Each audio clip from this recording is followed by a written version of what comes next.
Ok. Bueno, tenemos acá la información, la empresa, la corporación ABC. Vamos a ver qué vamos a hacer acá. Vamos a irnos a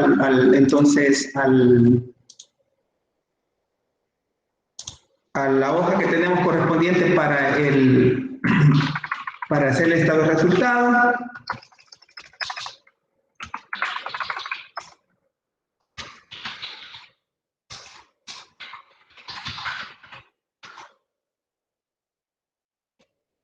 Creo que sí está planteando corporación. Falta aquí, ¿no?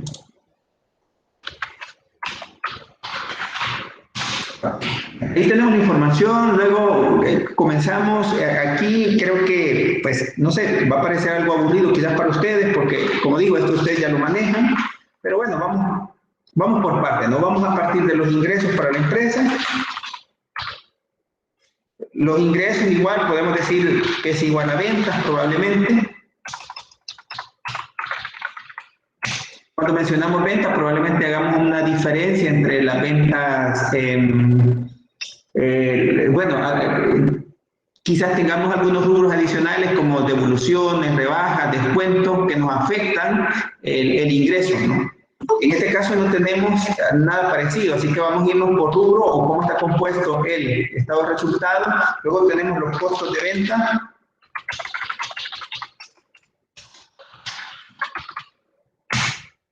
Tendríamos la utilidad bruta. Vamos a hacer primero como el esquema, ¿no? del estado de resultados. La utilidad bruta.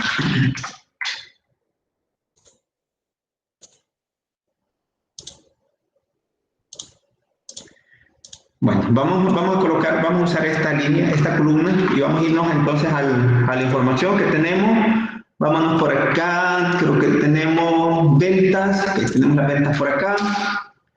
Luego tenemos el costo de venta, vamos a buscar el costo de venta dentro de la información. Costo de venta lo tenemos acá.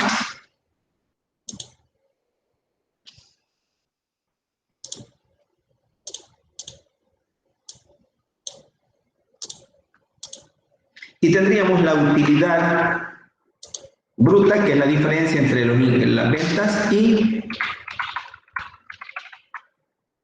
el costo de venta. En este caso, tenemos acá $750,000. Luego vamos con los gastos de operación.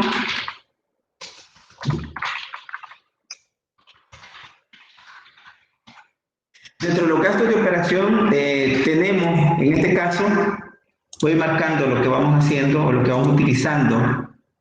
Acá utilizamos ya este. Luego dice que tenemos los gastos de venta y de administración que están contenidos en un solo rubro, ¿no? Lo vamos a poner acá, gastos de venta y de administración. Vamos a hacer un pequeño subcuenta por acá para que al final nos sume en los gastos de operación. Son $270,000. Si ustedes pueden observar, tenemos por separado la parte de la depreciación, no porque lo vayamos a utilizar quizás para efectos financieros, pero lo vamos a colocar acá, depreciación.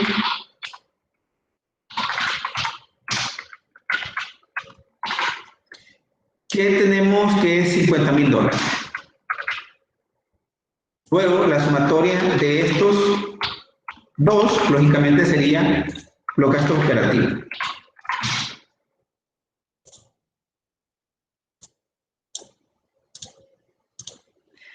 Luego tendríamos la utilidad operativa, ¿no? Así se conoce, ¿no? La utilidad operativa. Si queremos seguir la estructura, tendríamos la utilidad de operación.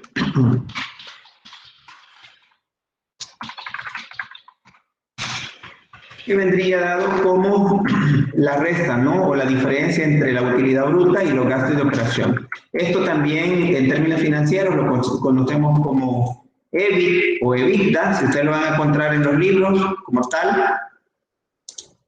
Es la utilidad operativa. Luego vamos a descontar los gastos financieros.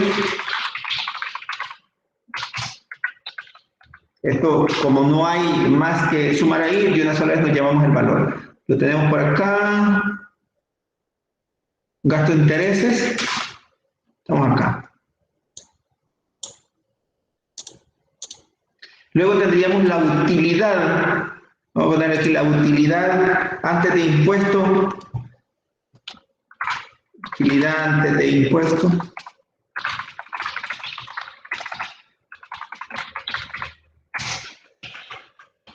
Sería la diferencia de la utilidad de operación menos los gastos financieros. Y tendríamos acá este valor. Luego, hoy tendríamos que calcular el impuesto sobre la renta, que decíamos que es el 30%. 30% lo tenemos acá.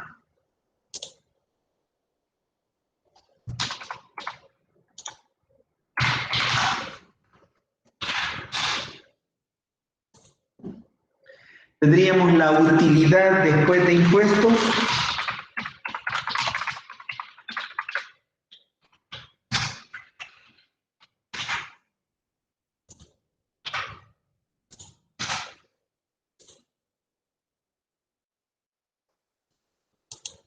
Tendríamos 287,000.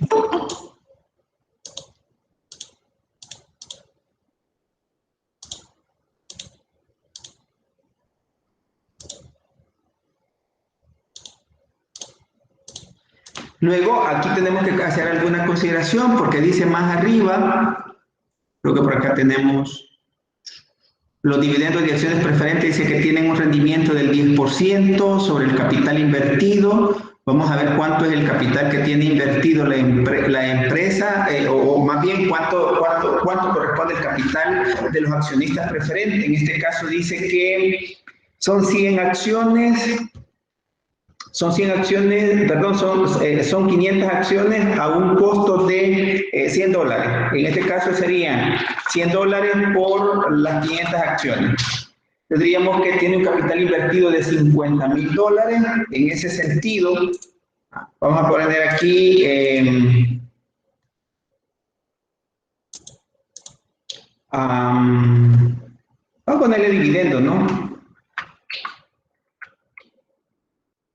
Dividendo de acciones preferentes.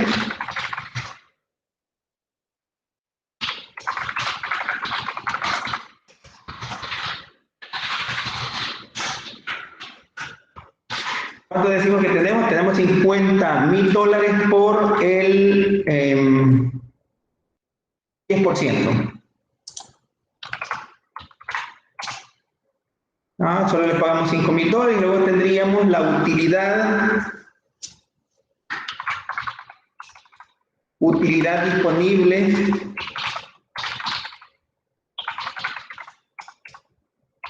para los accionistas comunes.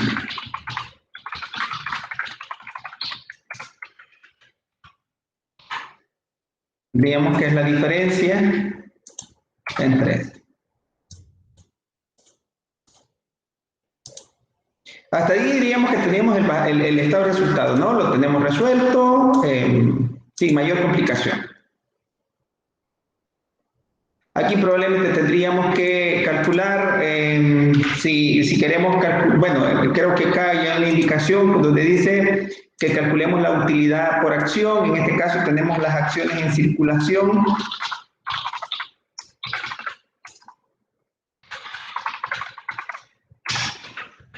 Estamos hablando que las acciones en circulación son de 100,000 acciones. Vamos a colocarlas acá.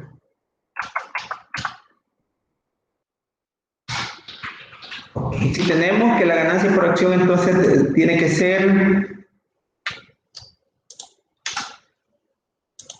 esto. La ganancia por acción es de 2.82 para el caso, porque tenemos 100,000 acciones. Y creo que hay otra información por acá. Vamos a ver qué pide. Estructura de capital, estado de utilidad retenida. Ok. Todavía nos falta. Entonces vamos a hacer ahora, en esta misma parte, vamos a hacer un estado de, pero lo vamos a hacer más abajo. Vamos a dejar esto por acá.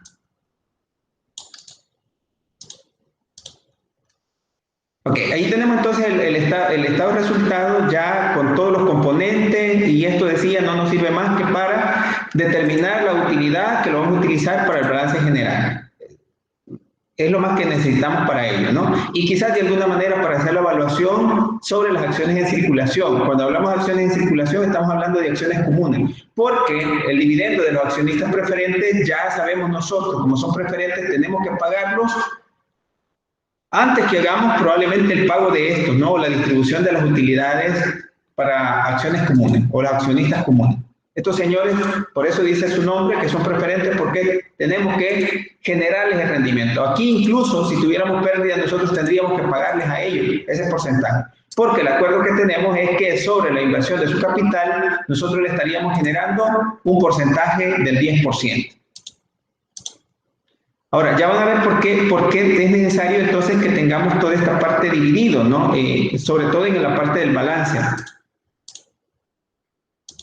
Bueno, tenemos ya bueno, vamos a hacer ¿cómo se llama? El estado de utilidades retenidas. Vamos a hacer un estado de utilidades retenidas, que probablemente lo hagamos aquí, no hay necesidad quizás que hagamos otro cuadro, lo vamos a hacer aquí mismo, solo que vamos a utilizar esto, lo vamos a colocar aquí. Y esto ya no se va a llamar estado de resultados, sino que va a llamar estado de utilidades retenidas.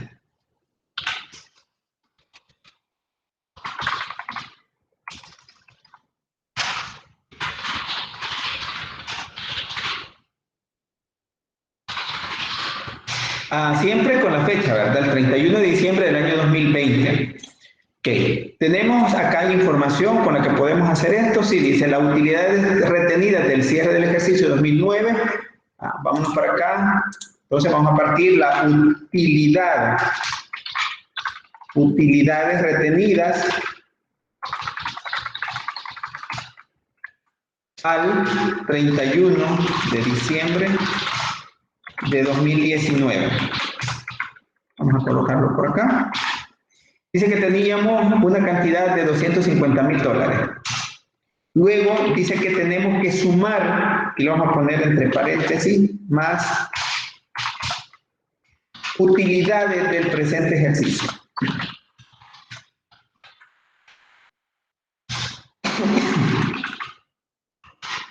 Tenemos la utilidad del presente ejercicio. Esto, bueno, lógicamente lo vamos a traer del balance. Utilidad del presente ejercicio. Luego tenemos menos, voy a colocar de acá de una sola vez, menos dividendos pagados, ¿no? O distribución de utilidades. Vamos a poner distribución de utilidades.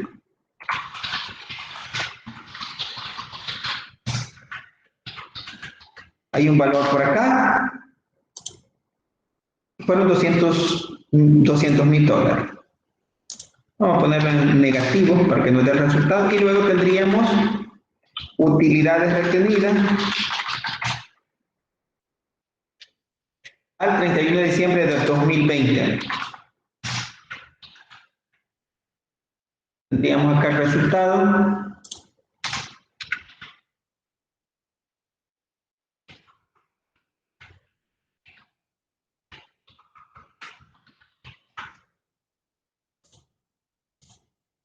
Ya van a ver para qué necesitamos este estado de utilidades retenidas, ¿no? Probablemente no nos haga ningún sentido aquí, para qué lo estamos calculando. Sin embargo, para algunas empresas esto también se vuelve información importante, ¿no?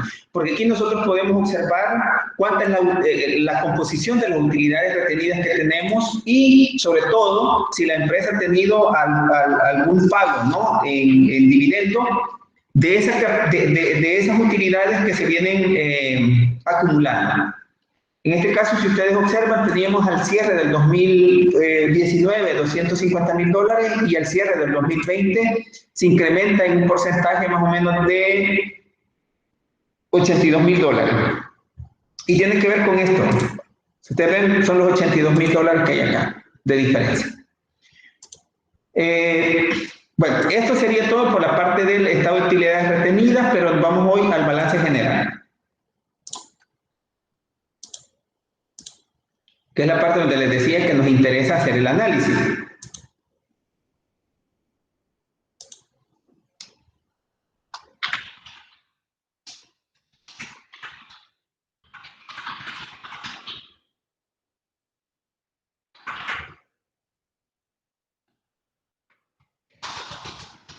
En esta parte, cuando vamos trabajando en el Excel, vamos a hacerlo bastante, quizás bastante despacio, ¿no? Para que vayamos entendiendo, porque cuando veamos más adelante cada una de las fórmulas, creo que nos va a complicar un poco de ir entendiendo cómo vamos añadiendo o cómo vamos haciendo el análisis para cada una de las fuentes de financiamiento. En este caso, utilizamos la misma información que ya tenemos por acá. Todas estas cuentas ya las utilizamos. Vamos a ponerle de otro color. Este ya lo utilizamos. Esto también. Y solo nos quedan todas estas cuentas que vamos a hacerlas para el balance general, ¿no? Todas las vamos a integrar en el balance general. Okay, tenemos acá entonces activo corriente que va a estar integrado por el efectivo como primera parte o como primera cuenta. Igual lo vamos a marcar de un color. Efectivo. Vamos a colocar acá, si hay necesidad de agregar más columnas lo vamos a hacer. ¿Qué otra cuenta podemos agregar antes de cualquier, si atendemos el orden de liquidez? Cuentas por cobrar. Cuentas por cobrar, vamos a ver, creo que hay otra antes. Sí, cuentas por cobrar, vamos a dividirla por color. Quizás la parte de los activos, y vamos a diferenciar la parte de los pasivos. Ok, hay otra, esta, si ustedes ven, tenemos valores negociables por acá, que sí creo que va antes de las cuentas por cobrar. Vamos a poner aquí valores negociables.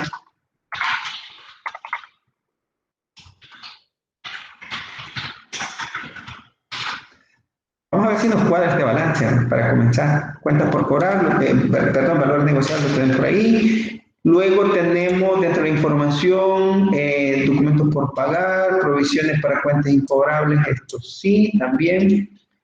Ok, vamos entonces por las cuentas por cobrar. Ok, las cuentas por cobrar, vamos a tomar esto. Pero dice que también tenemos una provisión para cuentas incobrables. Vamos a considerarla.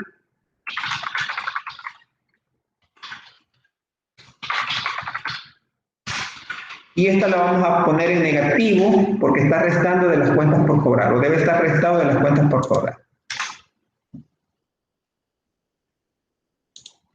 ¿Qué más tenemos? Otras cuentas por pagar, no. Documentos por pagar, no. Cuentas por pagar, no. Inversiones a más de un año, no.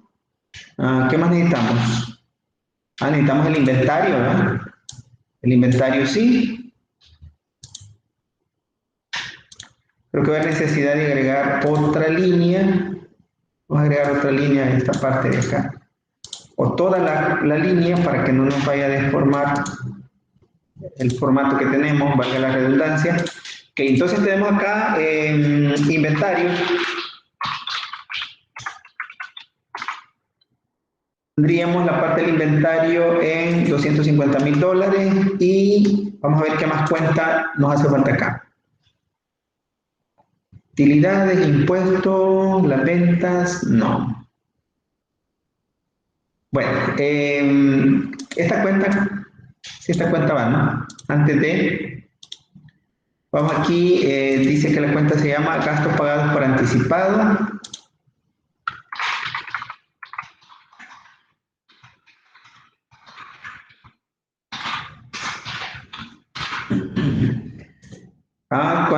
Tenemos que los gastos anticipados son $40,000 y ahora nos vamos a la parte del activo no corriente. Creo que ahí terminamos la parte del activo corriente.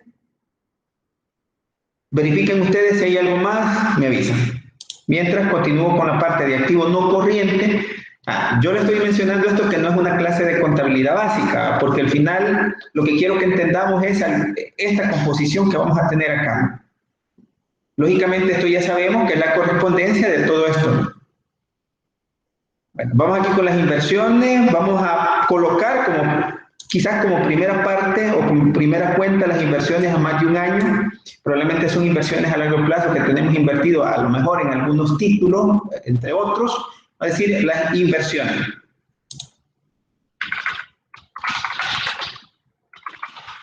Vamos a ponerle valores. Ahí no lo dice, pero lo vamos a poner aquí para diferenciar. Tenemos que dentro de la información, entonces tenemos, ¿dónde están? Inversión de más de un año, son $100,000. Ok, luego tendríamos, vamos a marcar esto. Vamos a marcar el activo no corriente con otro color. Ok, luego tendríamos la planta y el equipo, planta y equipo.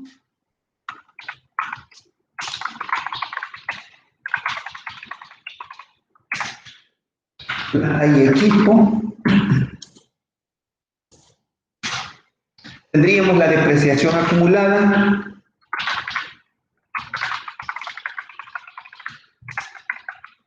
Igual lo vamos a poner en negativo para que de una sola vez haga el del resultado neto. Está sumando.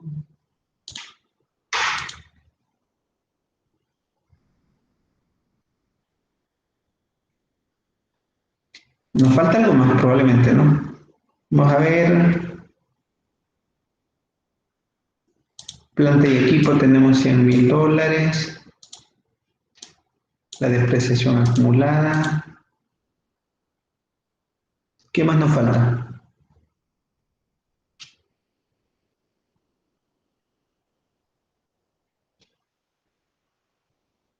No nos falta más nada. Tendríamos aquí el resultado de $905,000.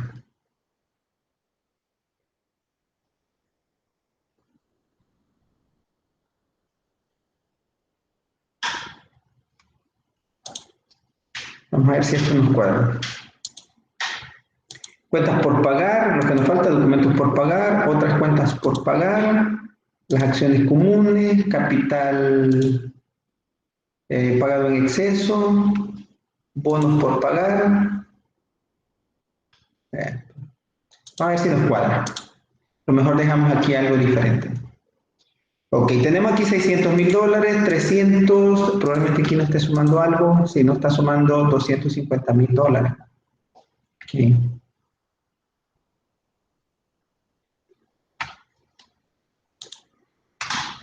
Okay, ahí sí estamos.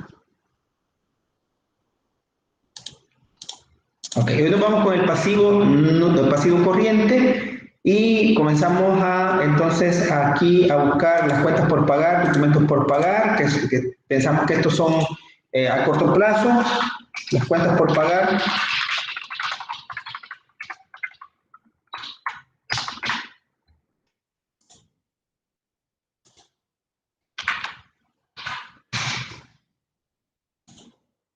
Hoy sí vamos a ir marcando esto para que vayamos definiendo lo que vamos agregando. Que las cuentas por pagar, luego tenemos documentos por pagar.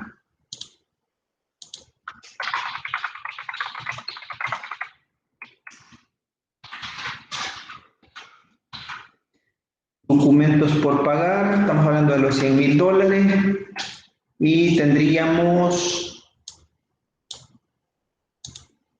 ¿qué más? Otras cuentas por pagar.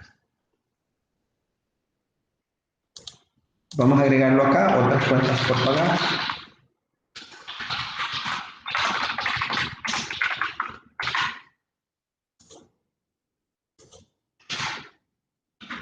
Nos falta impuestos por pagar.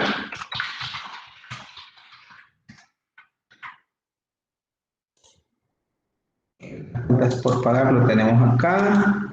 ¿Dónde tenemos los impuestos? Impuestos por pagar. Bueno, esto lo traemos del balance general, del estado de resultados, perdón. El impuesto que determinamos por acá.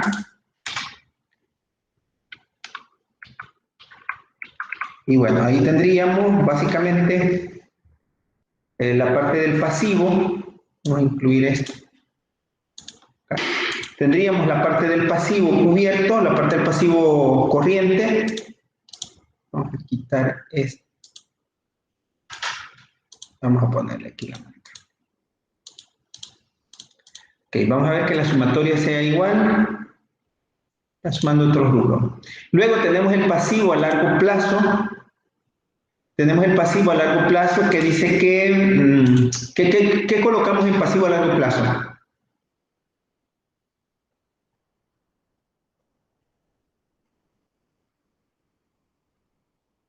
¿Qué colocamos en pasivo a largo plazo, compañero?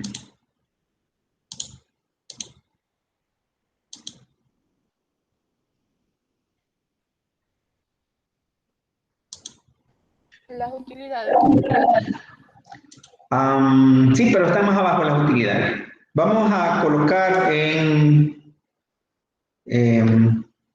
no corriente, estamos hablando de deuda a largo plazo, bonos por pagar.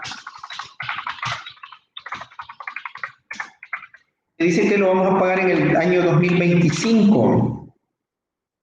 Tenemos la información, que es esta.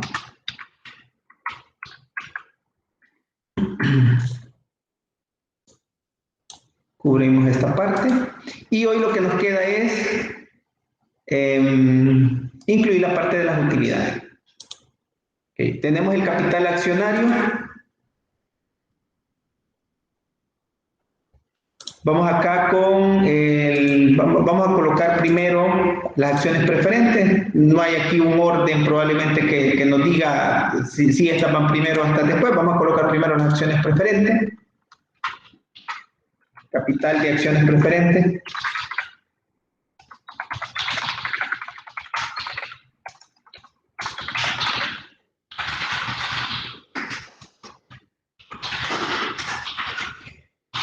Esto ya lo teníamos calculado acá, que son $50,000, que era la multiplicación de las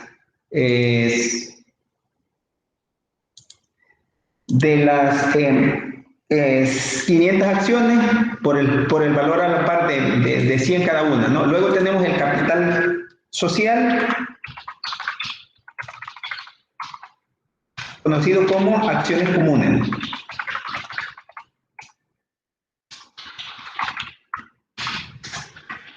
Y ahí dice que tenemos, la acción cuesta $1 y tenemos 1000 acciones en circulación. Entonces, en este caso, simplemente lo que podemos hacer es multiplicar 1 por los 100,000. Tendremos $100,000. Luego, cubrimos esta parte también. Luego dice que tenemos capital pagado en exceso sobre el valor a la par. Es decir, que si bien es cierto, como acá tenemos $1 que cuesta la acción, probablemente no es lo que cuesta en el mercado, sino que después se hizo un reajuste sobre o se hizo un aporte adicional de capital. Entonces, por eso es que se menciona esta cuenta que dice capital pagado en exceso.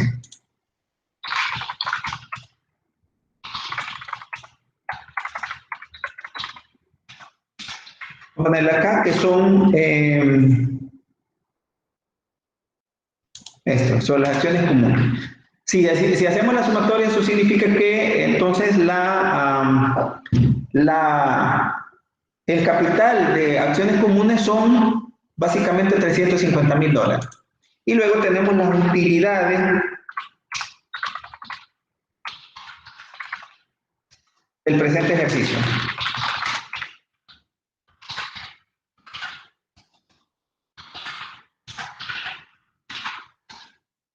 Tenemos acá, también lo traemos del estado de resultados. No nos cuadró, ¿no?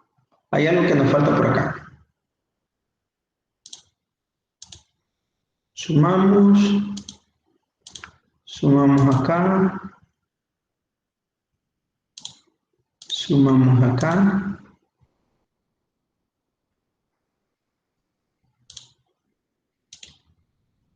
Ya incluimos esto. Incluimos Nova. No es el valor que vamos a tomar en cuenta. ¿Cuánto tenemos de diferencia aquí si queremos sacar la diferencia, si establecemos la diferencia entre este y este? Tenemos $50,000 que hay de diferencia. Ok. Entonces acá no vamos a tomar las utilidades retenidas, vamos a utilizar el estado que hicimos acá.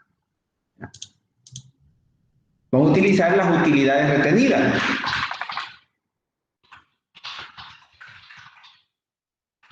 Vamos a ver si con eso nos cuadra.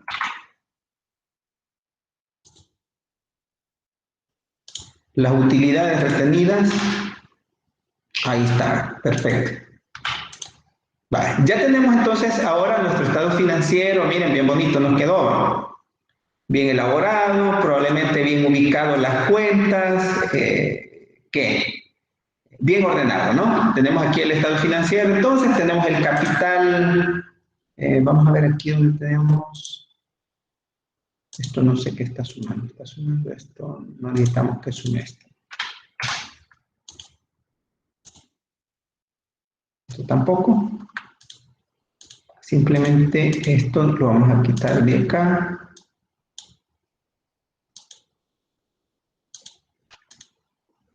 Y esto se va para acá.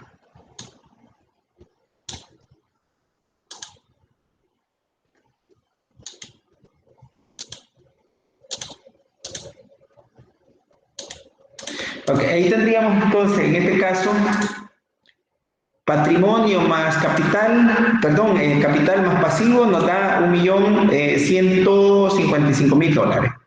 Este es nuestro estado financiero. Ahora, como estamos tocando el tema, o sea, al hacer estos estados financieros, tiene una razón de ser. ¿Qué es lo que queremos validar acá?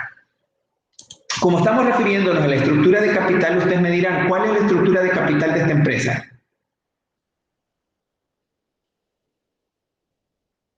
¿Cuál es la estructura de capital de esta empresa? Miren, tenemos un montón de rubros, ¿no? Tenemos capital preferente, tenemos capital social, que es la combinación de estos dos, tenemos las utilidades retenidas.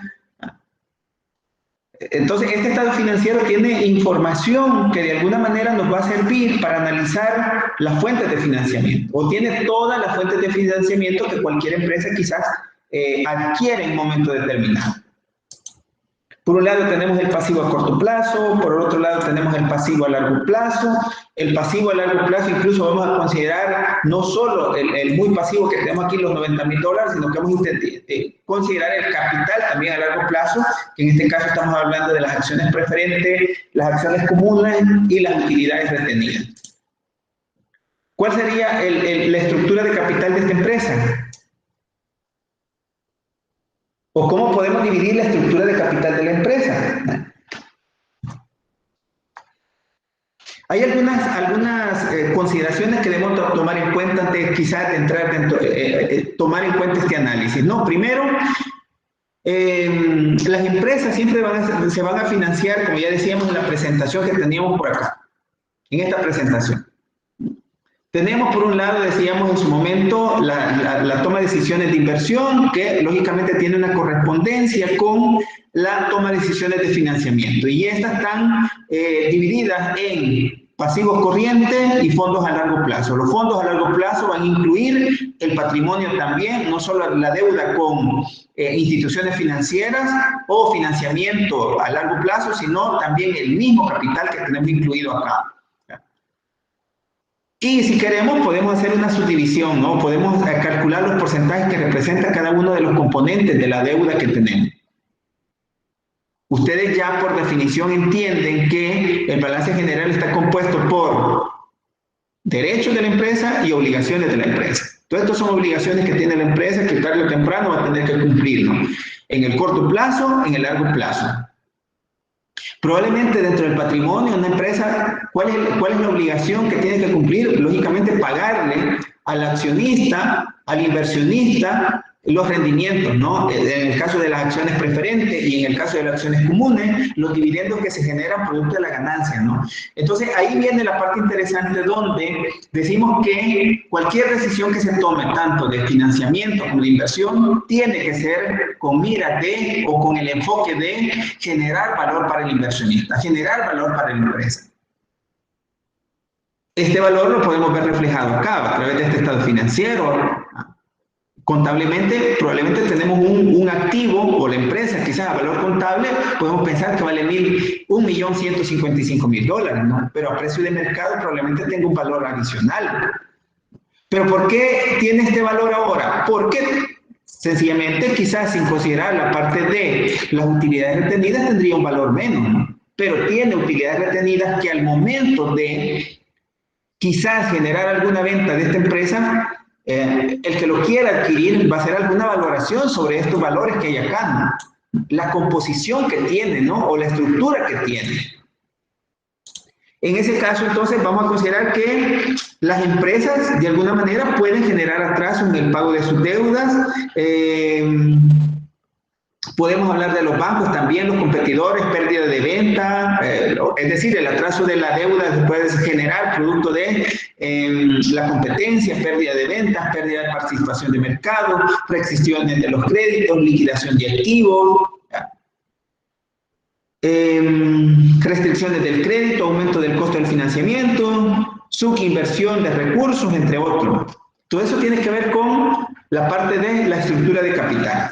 Ahora, ¿qué entendemos por estructura de capital? Dice por acá que la estructura de capital o es la estructura financiera de una empresa, es la combinación de la proporción o mezcla, vamos a hablar de eso, ¿no? Entre la proporción o mezcla de deuda y patrimonio, con lo cual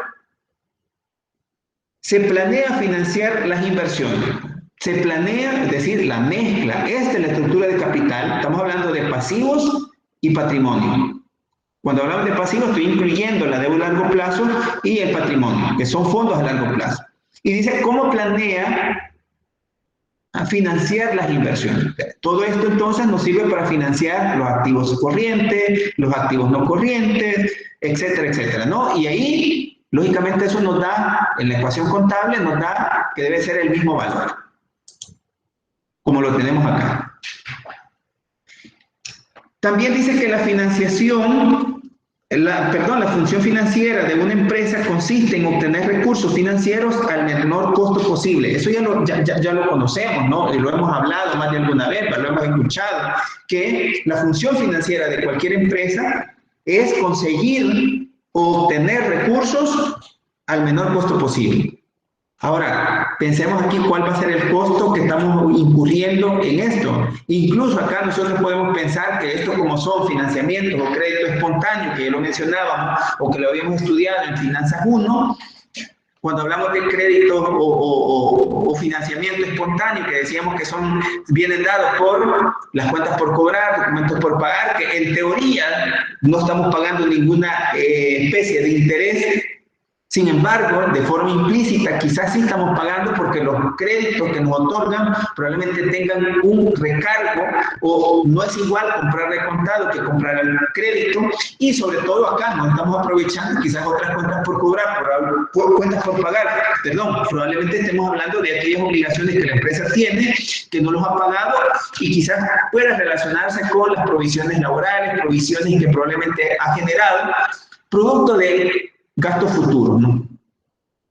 Y, lógicamente, los impuestos que tenemos por ahí, una obligación, ¿no? Probablemente eso no nos genere, en el momento que lo tengamos que pagar, algún costo adicional.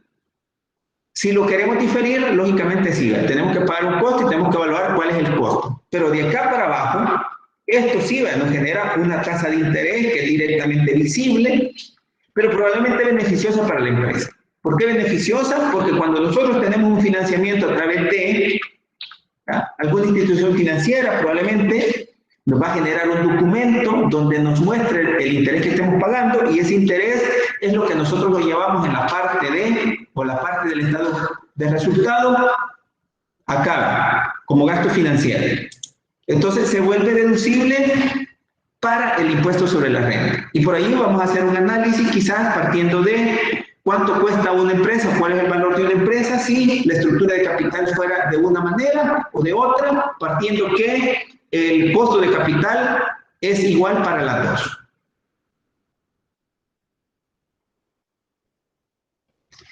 En ese sentido, pues todo administrador financiero debe buscar eso, ¿no? Debe buscar la fuente más conveniente para la empresa.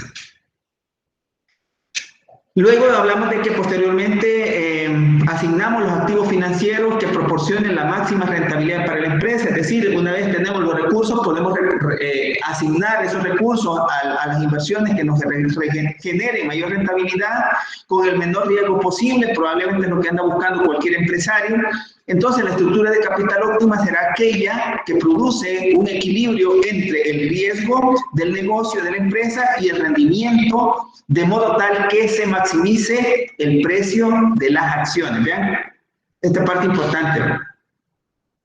La estructura de capital, entonces, dice acá que el óptimo va a ser aquel que nos ayude a mantener un riesgo aceptable, pero al mismo tiempo que nos genere rendimiento suficiente para maximizar el valor de las acciones o incrementar el valor de la empresa, en este caso. Veamos acá, ¿no? Vamos a hablar, quizás voy a extenderlo un poquito por acá.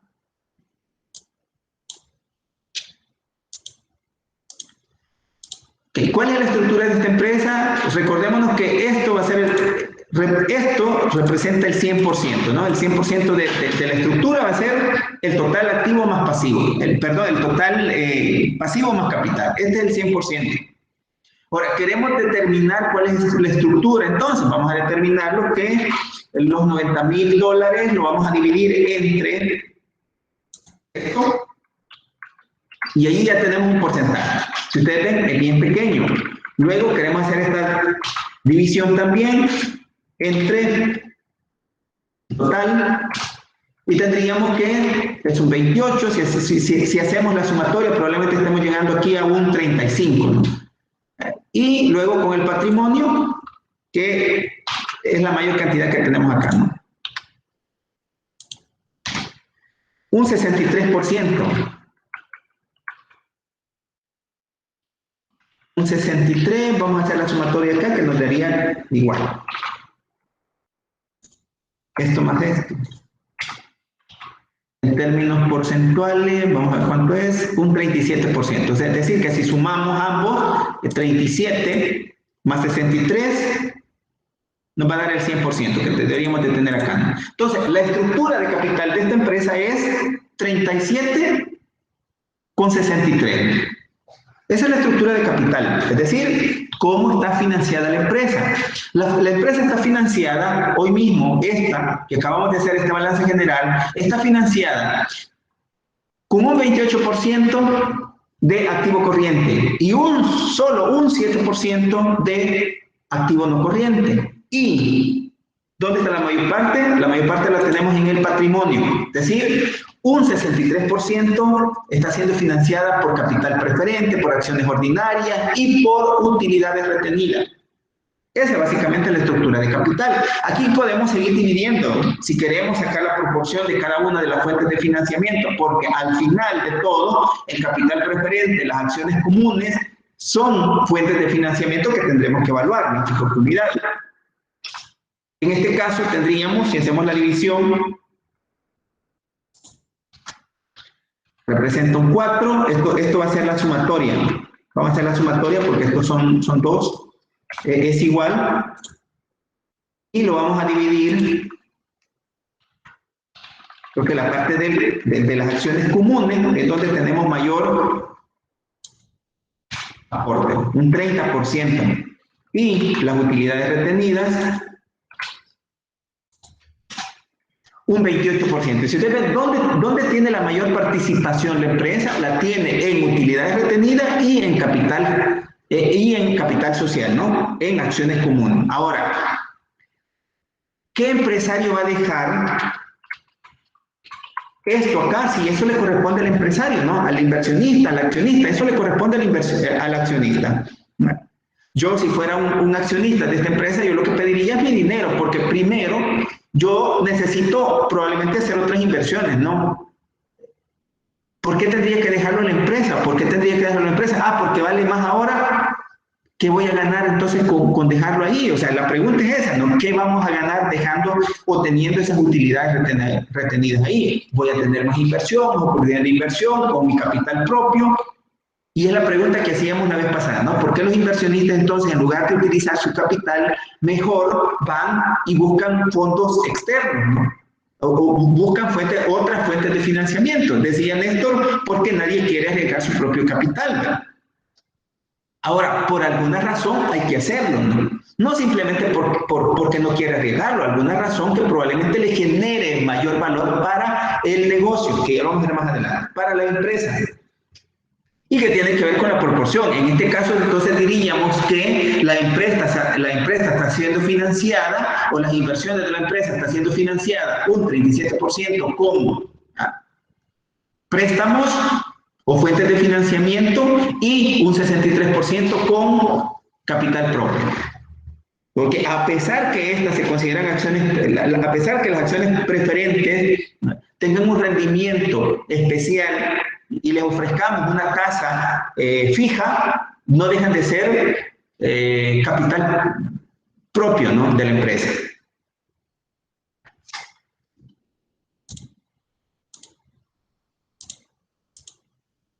A ver, Tomás, ¿quiere comentar algo, Tomás?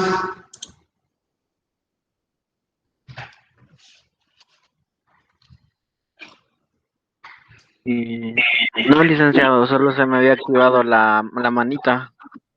Es que voy de camino ahorita. Ah, ok, de acuerdo. Bueno, tenemos como compañeros nuevos, Mónica y Laura, no me recuerdo haberlo visto conectada a la clase, ¿no? Pero Mónica, bienvenida, espero que no se pierdan las clases, si bien es cierto las vamos a subir, las vamos a grabar, pero también la participación en la conexión es importante, ¿no? Así que atentos ahí, ¿verdad? Sobre todo porque tenemos muchas actividades por desarrollar y aunque las vamos a hacer en pareja, demanda también un compromiso de cada uno de nosotros. Bueno, ahí lógicamente ya determinamos, en esta parte, ya determinamos cuál es la estructura de capital. No hay más que hablar, no hay más que hablar en esta parte. Y básicamente nos centramos acá. Y podemos seguir analizando un poco acá, antes de pasar en eso, algunas otras consideraciones, ¿no? Vamos a considerar qué significa el capital, entonces. ¿Qué es capital para la empresa? Eso no lo tengo en esta lámina.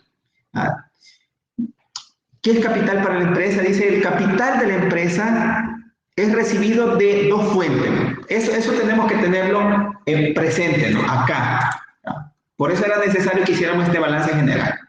Dice que el capital de la empresa es recibido de dos fuentes. Uno dice que es recibido por aporte de los dueños. Las fuentes de aportación están los dueños por medio de las acciones comunes, acciones preferentes y las utilidades retenidas de periodos anteriores. Eso lo vamos a entender esta parte. El aporte de los dueños del negocio es esta parte, que está compuesto por acciones preferentes, acciones comunes y las utilidades retenidas. Vean que nosotros, si quisiéramos hacer la división, tenemos ahí tres ya fuentes de financiamiento. Cuando una empresa tiene necesidad para financiarse o no encuentra una forma para financiar, probablemente lo que va a hacer es incrementar su patrimonio. ¿A través de qué? Hacer una emisión nueva de acciones preferentes. Ahora, pensar de hacer una nueva emisión de acciones preferentes probablemente no sea tan sencillo, ¿no? Implica una serie de situaciones que tendremos que evaluar si es conveniente o no, cuál es el costo, ¿no? Porque probablemente cuando hagamos la emisión de acciones preferentes, lo que nos va a llevar a pensar es que para hacer esa emisión tenemos que recurrir probablemente a emisión de documentos, emisión de los títulos, legalización de los títulos, y luego nos vamos a la comercialización. ¿Cuál va a ser el valor a la par? En este caso decíamos que era $100 que tenía la acción preferente. ¿Será que en el mercado nos van a dar los $100 o será que el mercado nos va a ofrecer menos de $100? El valor nominal que nosotros estamos colocando, el valor a la par es de $100, pero va a depender de las condiciones de mercado si nos aceptan ese título a $100 o por arriba o por debajo, va a depender de las condiciones. Se imaginarán que lo vendamos por debajo de los $100, lo estaríamos vendiendo con descuento, ¿no? Y sobre todo si utilizamos para que alguien, los costos de transacción, es decir, la comercialización de sus títulos, la colocación de sus títulos, de esas acciones, probablemente estemos utilizando a alguien que nos ayude a colocarlo, tendremos que pagarle una comisión. Entonces, esos gastos deben de descontarse del precio de la acción y entonces probablemente cuando hacemos la evaluación nos vamos a dar cuenta de que la tasa de interés que probablemente vamos a pagar no es simplemente 10% que le estamos ofreciendo al inversionista, sino que es un poco más allá de eso. Luego, cuando hablamos de las acciones comunes, probablemente usted diga, bueno, es mi capital, es el capital del dueño, no tiene ningún costo. Probablemente sea cierto, ¿no?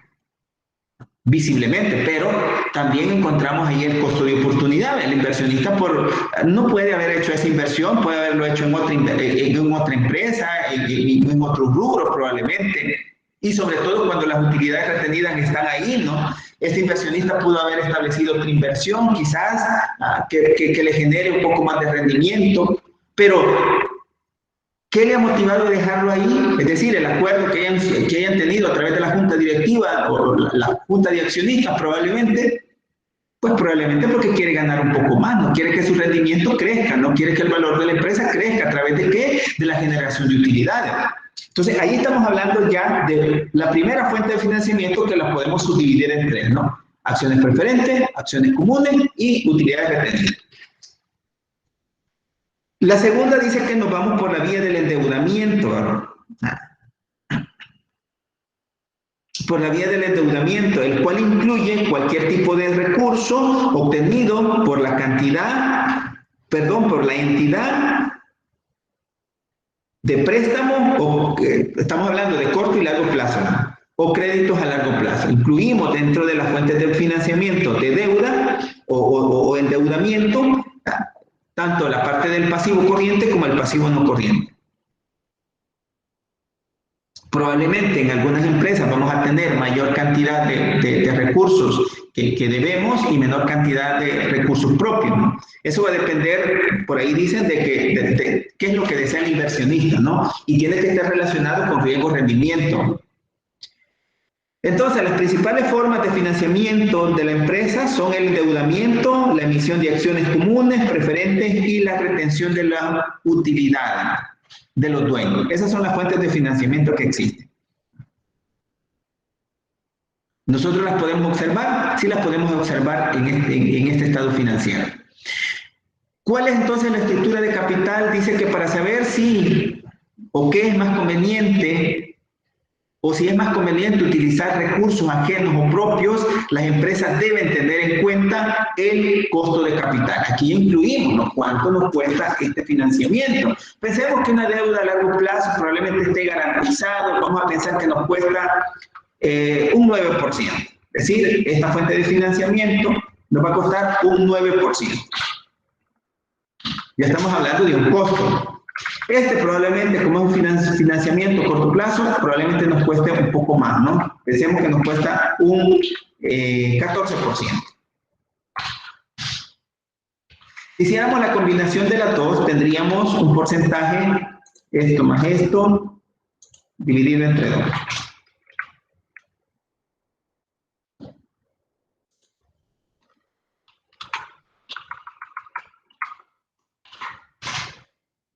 Tendríamos que, en este caso, 11.5, ¿no?, por ciento. Ese sería el costo del financiamiento. Como dice por acá, lo que le estoy comentando, ¿no?, que para definir la estructura de capital, nosotros entonces tenemos de basar, dice por acá, las empresas deben de tener en cuenta el costo de capital. ¿Cuál es el costo de capital? En este caso, simplemente estamos evaluando en función de la deuda externa, ¿no? Pero también deberíamos de hacer un análisis de cuánto nos cuesta financiarnos a través de las acciones comunes, a través de las acciones preferentes y a través de las utilidades retenidas que probablemente tengan un valor adicional. ¿Cuál es más conveniente para financiarnos? Aquí vamos a evaluar porque esta parte probablemente nos genere alguna diferencia, ¿no? En esto del costo de capital producto de las fuentes de financiamiento externo, lógicamente probablemente esté afectado por la tasa de interés, por los impuestos, porque como ya decíamos que la generación de los intereses de los financiamientos, lo que nos va a provocar es un gasto financiero que lo hacemos deducible del impuesto sobre la renta. Entonces, esto sencillamente se va a ver disminuido si nosotros quisiéramos hacer esto. 1 menos T, que es la tasa de impuestos. Si nosotros pensamos que la T es el impuesto, en este caso tendríamos que 1 menos T, que es 0.30, nosotros venimos evaluando con el 30%, entonces tendríamos acá que este 11% no sería un 11% para la empresa, ¿no? Sería menos. Entonces estaríamos hablando que esto nos costaría por el 70%, punto 70. La deuda, el costo de la deuda al final no es un 11.5, ¿no? Sino que es un 8.5 o menos que eso. Un 8.05 de la deuda. El costo de la deuda no es un 11.5. Se ve disminuido por el efecto del impuesto, ¿no? Perdón, sí, por el efecto impuesto. Entonces, significa que la deuda es de el costo de la deuda real es de un 8.05%. Entonces, quizás más adelante podemos hacer un análisis del costo de la deuda antes de impuesto, después de impuesto, y vamos a hacer unos cálculos por ahí. Probablemente acá en esta parte no significa que sea un préstamo bancario, probablemente que sí. Aquí dice que tenemos bonos por pagar, es decir, que hicimos una emisión, esta empresa hizo una emisión de bonos, probablemente para ejemplificar, ¿no? Sin embargo, quizás las empresas más grandes hagan una emisión mayor, ¿no? Tengan aquí hasta millones de dólares, ¿no?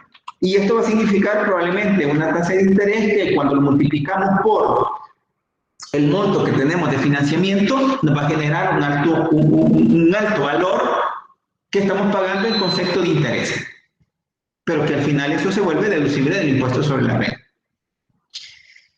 Bueno, vamos entonces acá. ¿Qué pasa con esto? Como estos no tienen impuesto, porque al final lo que tenemos aquí lo conocemos como propio, como fuentes de financiamiento propio, entonces no tienen un efecto impuesto, ¿no? Entonces, si aquí determinamos que esto nos va a costar un 10%, es lo que vamos a terminar pagando. Y probablemente esto, el capital social, vamos a pagar lo que requiera el rendimiento del inversionista, ¿no? Probablemente sea un 15%, probablemente este capital que tenemos acá de utilidades retenidas, probablemente tenga que ser más caro, ¿no? Un 17%, porque el inversionista, si está pensando que va a ganar 15% sobre su capital que ya tiene, pues simplemente se queda con lo que tiene, ¿no? ¿Para qué va a hacer un esfuerzo adicional? Quiere ganar algo adicional, entonces probablemente el costo de las utilidades retenidas sea un poco mayor, que igual lo vamos a ver más adelante. Entonces decíamos que la posición fiscal de la empresa, debido a los intereses que son deducibles de la renta, la depreciación de los activos fijos y la amortización, entonces estamos hablando de que ahí tiene un efecto fiscal. Frente a los tipos de riesgo que se presentan en las empresas, se podría entonces decir que existen tres tipos, los cuales están estrechamente ligados con la capacidad de la empresa. Primero vamos a hablar de riesgo. O sea, cuando hablamos de estructura, vamos a hablar de riesgo también. Vamos a hablar del riesgo operativo, vamos a hablar del riesgo financiero, que no necesariamente esto es quizás un tema que debamos de analizar en esta temática que tenemos ahorita planteada. ¿Por qué? Porque probablemente más adelante vamos a ver el apalancamiento financiero, el apalancamiento operativo, que probablemente por ahí vamos a incluir esta parte. Pero como parte de la temática que estamos tocando puntualmente, incluimos el riesgo financiero, el riesgo operativo y el riesgo total, que es la sumatoria del riesgo operativo y el riesgo financiero. Riesgo operativo, decimos por acá, que el riesgo que no están de no estar en la capacidad de cubrir sus costos de operación, y el riesgo financiero, el riesgo que no tiene la capacidad o las condiciones para cubrir los costos de financiamiento. Y, como ya decía, el riesgo total es la sumatoria de los dos.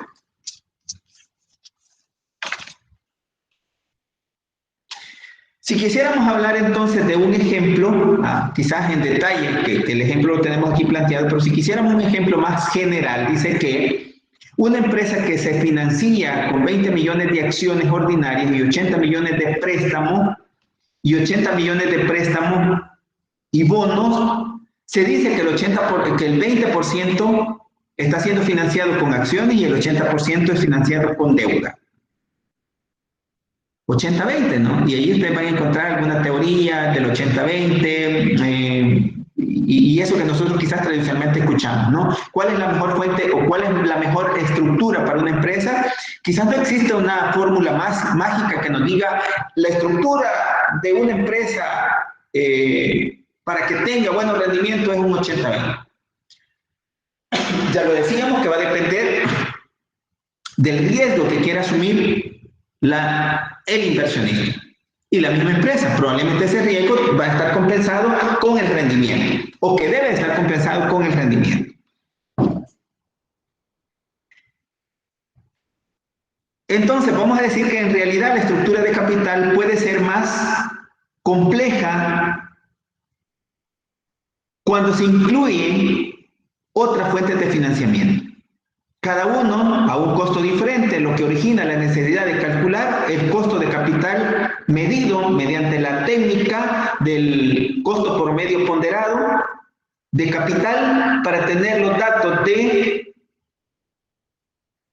es decir, para tener una combinación de todas las fuentes de financiamiento, ¿no? Quizás vamos a conocerlo como costo de capital promedio ponderado, en inglés se conoce como WACC, WACC, y quizás en términos de español lo entendemos como costo de capital, CCPP, promedio ponderado, CCP. Entonces, ahí estamos hablando de la estructura de capital, pero la estructura de capital óptimo, ¿cuál podría ser? Es la pregunta que todos nos hacemos, ¿no? ¿Cuál podría ser la estructura de capital óptimo?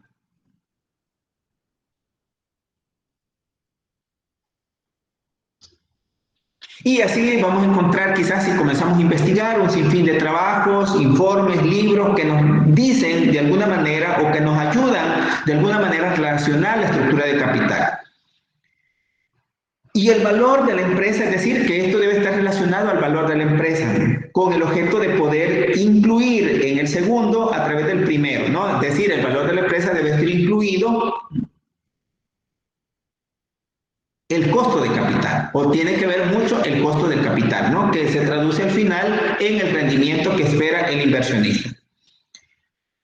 Si valoráramos una empresa mediante el cálculo de valor actual neto, es decir, van de sus flujos de caja futuros a una tasa de descuento determinada, y si esa tasa de descuento es el costo de capital, podemos entonces decir que cuanto menor sea el costo de capital, mayor será el valor de la empresa. Y eso, pues diríamos que es cierto, ¿no? Cuanto mayor sea el costo de capital, mayor va a ser el valor de la empresa. Si quisiéramos hacer este cálculo, ¿no? Aquí, el valor de la empresa dice que viene dado por, vamos a hacer este cálculo. Vamos a ver que tenemos, decíamos la deuda, si hacemos la sumatoria aquí de la deuda total, que vamos a sumar esto, bueno, esto es el total pasivo, ¿no? Hacemos la deuda porque lo tenemos ahí. Ok, entonces tenemos acá, y decimos que tenemos un costo, vamos a pensar que el rendimiento es para ambos, ¿no? Lo que espera el inversionista por su esfuerzo, ¿no? De invertir, vamos a pensar que es un 15%. Para ambos, 15%. Si hacemos este cálculo,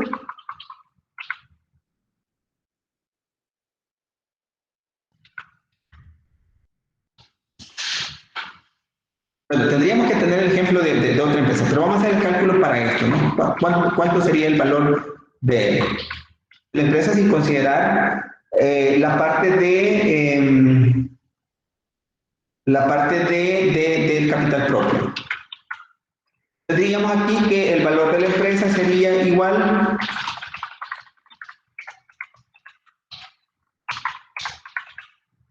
a ¿cuánto tenemos? Los $423,000, que es la deuda, multiplicado por, vamos a poner aquí, por 1 menos T, que es la tasa impositiva, y esto lógicamente va a estar dividido entre el 15%, que es lo que ya tenemos por ahí.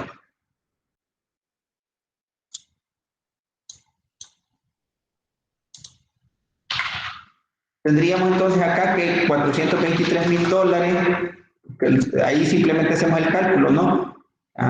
O simplemente lo vamos a dejar indicado para que queda un poco más claro, ¿no? Tenemos $423,000 multiplicado por, que sería 1 menos 0.30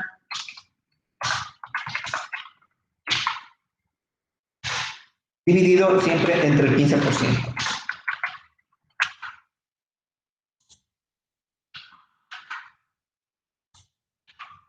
Siguiendo este cálculo, ahora sí podemos decir $423,000 multiplicado por 0.70 dividido entre el 15%. Esto nos va a dar un resultado y vamos a decir que esto es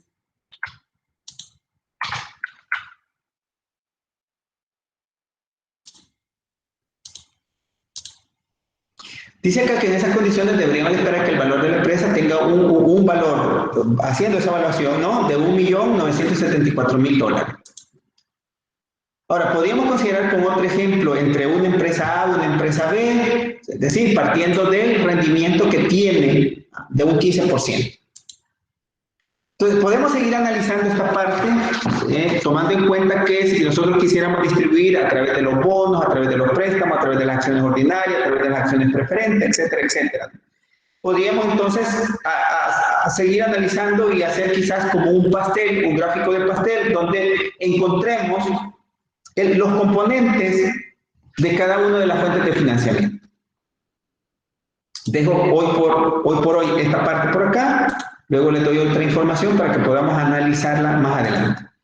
Bueno, partimos aquí, dice, la estructura de capital es una de las áreas más complejas en la toma de decisiones financieras, debido a que la interrelación que guarda con otras variables de las decisiones financieras es maximizar la inversión de los propietarios. El administrador financiero gerente entonces debe ser capaz de evaluar la estructura de capital y de comprender la relación de esta con el riesgo, rendimiento y valor. Son tres aspectos que vamos a tomar en cuenta para ello, ¿no? El riesgo, que por un lado todos asumen al momento de generar una inversión, el rendimiento que esperan por el riesgo que estamos asumiendo y el valor que esperamos generar producto de esa inversión.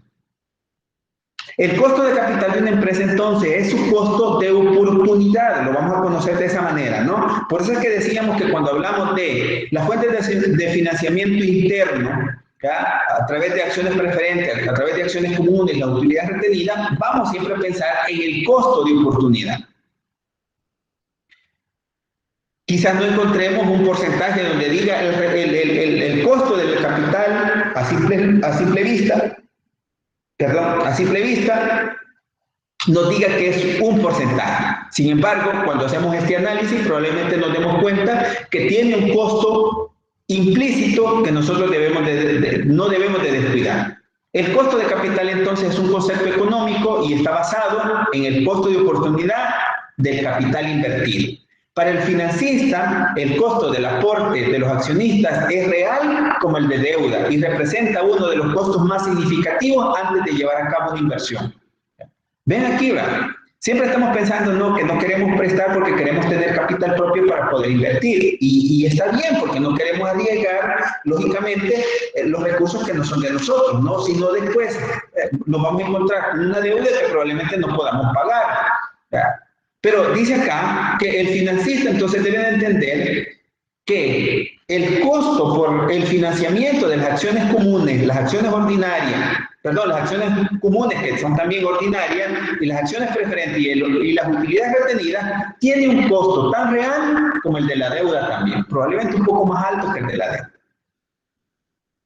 Cosa que nosotros cuando entramos en análisis y entramos a ver un balance general, no lo podemos determinar aquí, ¿verdad?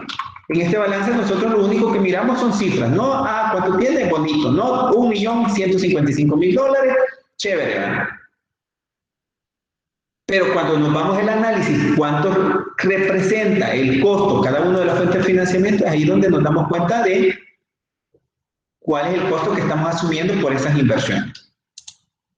Y creo que eso, al final, es lo que lo convierte interesante, el estudio de la financiación.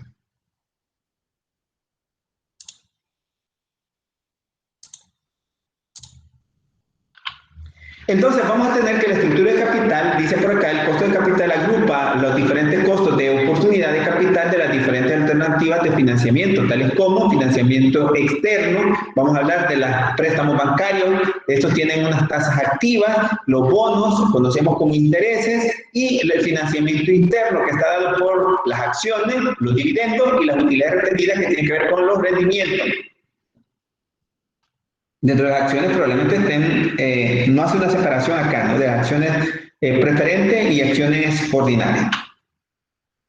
¿Cuáles son los tipos de capital? Creo que ya los mencioné, ¿no? Dice los tipos de capital, en términos de capital denota fondos de largo plazo de la empresa, todas las partidas en la derecha del balance general, de lo que ya hemos estado analizando.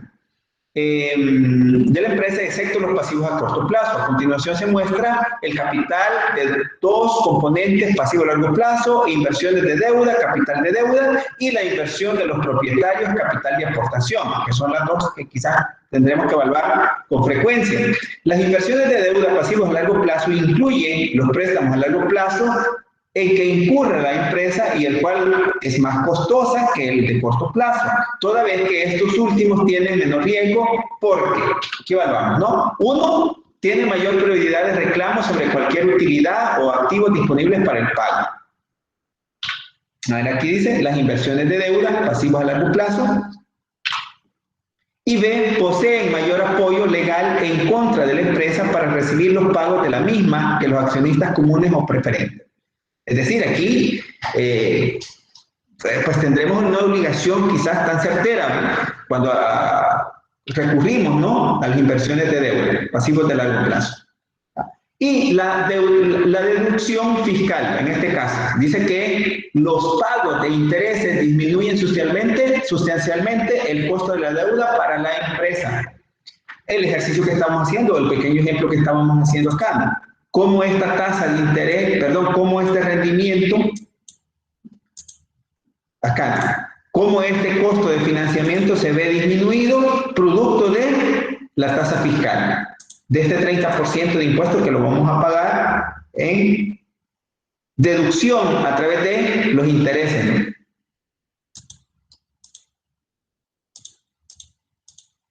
Acá. Vamos a hacer un análisis probablemente más adelante. ¿Qué más tenemos? Bueno. Estamos acá. Entonces dice aquí, consiste en los fondos de largo plazo provistos por los dueños de la empresa, es decir, los accionistas.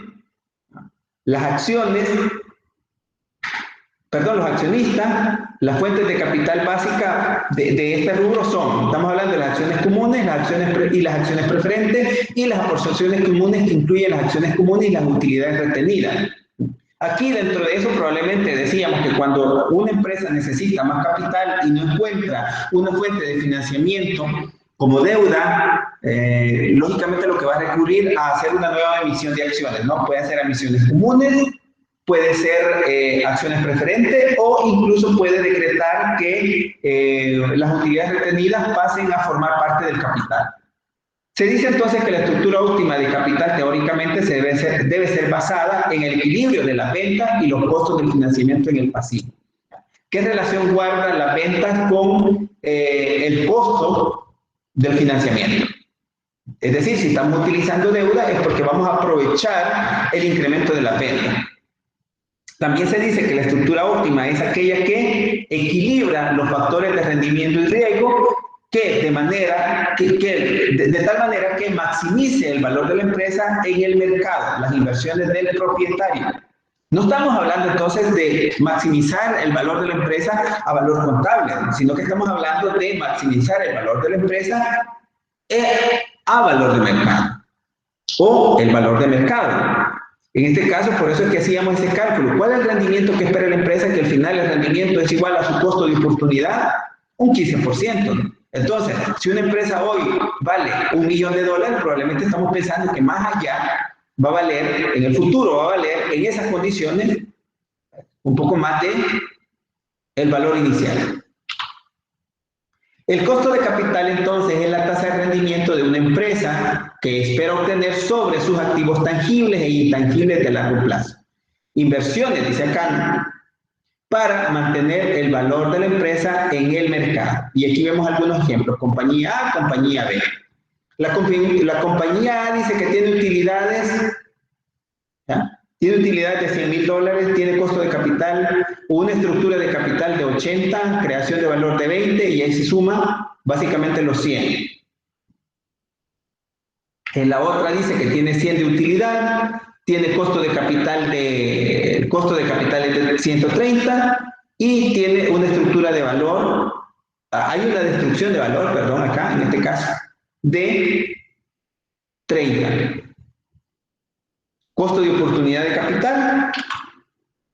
Entonces, en la aplicación de las finanzas vamos a ver la formulación del presupuesto de capital, es decir, del tema que ya veníamos hablando, ¿no?, anteriormente. Vamos a ver la evaluación de bonos, vamos a ver las decisiones que se relacionan con el costo, con el uso de la deuda versus capital contable, el cálculo del EVA o el valor agregado, determinación del valor de la empresa futuro, el factor fundamental de las decisiones de rendimiento versus compra, entre otros. ¿Qué son las aplicaciones que tenemos que tomar en cuenta en la parte de evaluación de la deuda? No sé si tienen alguna consulta, algo que deseen agregar. Bueno, ya casi nos vamos.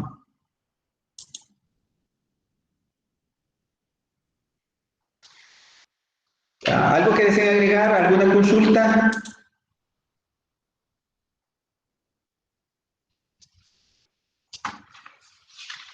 ¿Estamos bien hasta ahí?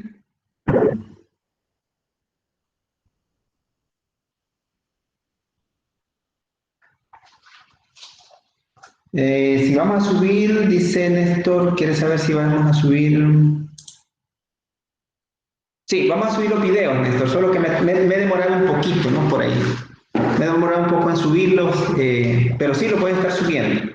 Para que ustedes dispongan, dado que es un requisito que nosotros, pues, nos están también pidiendo la parte de la universidad, ¿no? Que aparte del material que subimos, o como parte del material que subimos, debe estar los videos, ¿no? Quizás no todos los videos, sino aquellos que sean un poco, quizás determinantes para el repaso de ustedes, ¿no? Se imaginarán cuando nosotros hagamos o lleguemos en la parte de acá, un poco más adelante, y lleguemos a hacer toda esta evaluación, por ejemplo, el costo de la deuda de acciones preferentes, de acciones de bonos, y comenzamos a ver todo este montón de fórmulas, ¿no? Entonces, ahí creo que va a ser más importante que tengamos los videos porque nos van a ayudar de alguna manera a entender el procedimiento y sobre todo porque luego vienen los casos que ustedes van a estar desarrollando.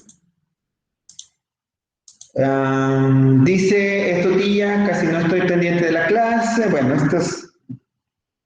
entonces sí es importante, ¿verdad? El caso de los videos es importante que, bueno, vamos a tratar de subirlo para que ustedes dispongan, sobre todo los compañeros quizás que no se conectan con regularidad o que tienen algún compromiso. Lo hemos resuelto, Néstor, el tema del cambio de horario. Hay algunos compañeros que estaban leyendo que les choca, si queremos hacerlo y llamar lunes y miércoles, les choca con otras materias que llevan. Podríamos pensar en otra alternativa que no les afecte al resto. A lo mejor nos podemos seguir poniendo de acuerdo en el grupo de WhatsApp lo más antes posible, porque esto, pues, en la medida que va transcurriendo el tiempo, creo que se va poniendo un poco más complicado para Néstor. Pero si hay alguna forma que le podamos ayudar, creo que todo el grupo podríamos comprometernos a eso. Bueno, señores, Yo tengo una consulta. Lick, ¿podría agregarme? Sí, mande, Laura María.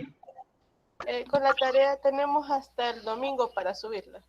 Es correcto, así es, tienen hasta el domingo. Le tenemos que informar a usted de quién es la pareja con la que vamos. Fíjese que como me habían quedado tres compañeros, yo a usted creo que me había quedado Tomás, me había quedado a usted, me había quedado, ya le menciono quién me había quedado. Ángel, correcto. Entonces a ustedes los agrupé, lo agrupé con Tomás y con Ángel. No sé si estaba bien, pero lo dejé de esa manera. Para que ustedes... Ok, excelente. Ok, ¿qué dice Néstor? Entonces aprovechemos, Néstor, porque ya son las 18:50. Sí, ahorita, Lick.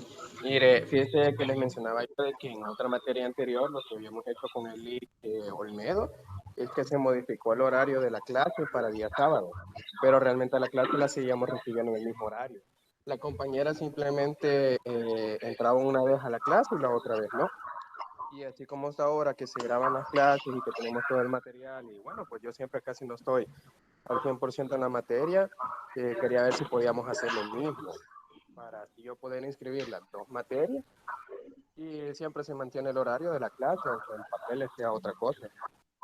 Bueno, entonces podríamos pensar que ese horario, por ejemplo, entiendo que solo le está afectando una hora, ¿no? Un día de clase le está afectando.